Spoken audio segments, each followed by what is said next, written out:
لغاری صاحب ایک ایسے ٹائم میں حماد اظہر صاحب مستعفی نہیں ہوئے تھے تنظیمی عہدوں سے پارٹی کے جو ان کو ملے تھے، لیکن ایک ایسے سچویشن میں جب ہم دیکھ رہے ہیں کہ جب بہت زیادہ پریشر تھا اس وقت وہ نہیں ہوئے، لیکن اب انہوں نے کر دیا. پھر اگین نظر آ رہا ہے کہ پی ٹی آئی میں ایک ٹوٹ پھوٹ ہے جو صاف ایک بیسکلی ہمیں چیزیں نظر بھی آ رہی ہیں، لیکن آپ بانی پی ٹی آئی کی جانب سے انہیں کہا گیا ہے کہ انہوں نے ریکویسٹ کی ہے کہ آپ واپس آئیں ان عہدوں پہ کام کریں. یہ آپ کو فیوچر کیا دکھائی دے رہا ہے ابھی اگر معاملات ایسے چلتے رہے اس پارٹی کا؟ بات یہ ہے کہ اس کی مقبولیت کا راز تو ایک شخص کی ذات میں تھا نا، اور باقی لوگ جو ان سے جتنا زیادہ نسبت اپنی پیدا کرنے کی کوشش کرتے ہیں وہ اور زیادہ قریبی ہونے کی کوشش دعویٰ کرتے ہیں.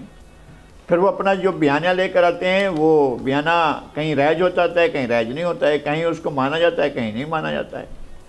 بات یہ ہے کہ اصل بات یہ ہے کہ اگر ہم یہ طے کریں کہ حامد خان میں سے اور شیر افضل مروست میں سے کون زیادہ سینئر یا کون زیادہ ٹرسٹ وردی ہو سکتا ہے، تو ظاہر ہے فیصلہ تو وہاں کرنا ہوگا جہاں ان کی پارٹی لیڈرشپ ہوگی یا جہاں ان کی فالوئنگ ہوگی.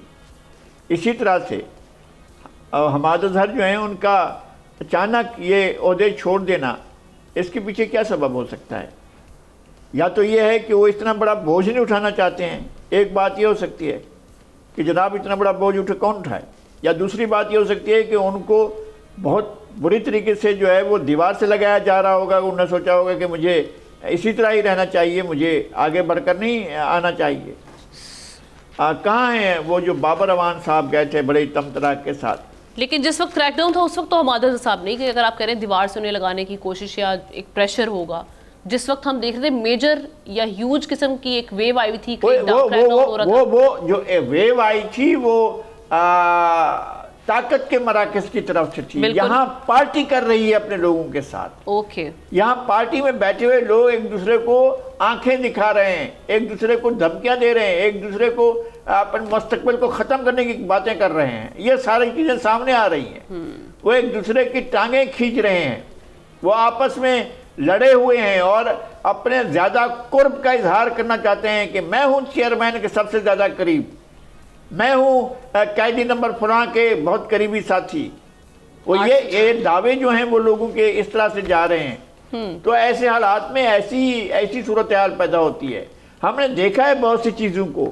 بہت سے لوگ تھے جو دعوے کرتے تھے کہ ہم ذوالفقار علی بھٹو پر اپنی جان قربان کر دیں گے. نہیں تھے لوگ وہ قربان کرنے والے. ہم جانتے تھے کہ اسٹیبلشمنٹ سے ملے ہوئے تھے، ضیاء الحق سے ملے ہوئے تھے، حفیظ پیرزادہ ملے ہوئے تھے، ممتاز علی بھٹو ملے ہوئے تھے.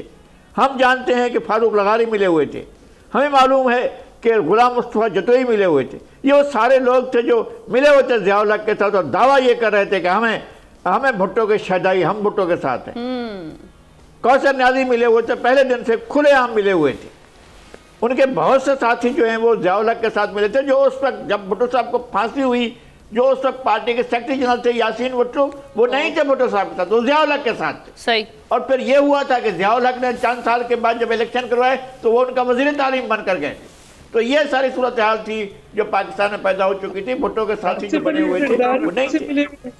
جی ڈاکٹر صاحب، آصف علی زرداری، میں یہ کہہ رہا تھا آصف علی زرداری کس سے ملے ہوئے ہیں؟ یہ کیونکہ میرے بڑے میں ان کا بڑا نہیں، آپ کی بڑی عنایت ہے. ان کے پورے پس منظر سے ہم واقف ہیں، ان کے والد کے بھی پس منظر سے واقف ہیں. بات تو مکمل کر لیتی دیجیے مجھے، سوال مکمل. لغاری صاحب بس یہ بتائیے آصف علی زرداری صاحب بھی کسی سے ملے ہوئے ہیں؟ نہیں، آصف علی زرداری کس سے ملے ہوئے ہیں؟ Asif Ali Zardari P T I میں شامل ہیں کہ وہ ان کے بارے میں آپ سوال کریں گے؟ وہ ان کی اپنی پارٹی ہے، وہ اپنی پارٹی کے بارے میں جس سے بھی ملے ہوئے ہیں اس سے کیا کریں؟ آپ نے ممتاز بھٹو کا حوالہ دیا. نہیں، ممتاز بھٹو کا میں نے حوالہ دیا. کیا اس وقت حاکم علی زرداری جو تھے، حاکم علی زرداری، میں تو پیپلز پارٹی کا پوچھ رہا ہوں، تھوڑا سا اپڈیٹ ہونا چاہ رہا ہوں آپ سے. آپ کی معلومات بہت ہے پیپلز پارٹی کے متعلق، تو میں پوچھ رہا ہوں آصف علی زرداری اس وقت کسی سیاسی جماعت کا حصہ نہیں تھے. وہ اس وقت دبئی میں بیٹھے ہوئے تھے. وہ جب مارشل لا لگنے کے بعد جا کر آصف علی زرداری، حاکم علی زرداری یہاں تھے، آصف علی زرداری یہ ملک میں بھی نہیں تھے. میں آپ کی بات کر رہا ہوں، وہ نہیں تھے کسی اور کے ساتھ. کسی سے ملے ہوئے ہیں. سبسکرائب کریں اور بیل دبائیں تاکہ کوئی خبر رہ نہ جائے.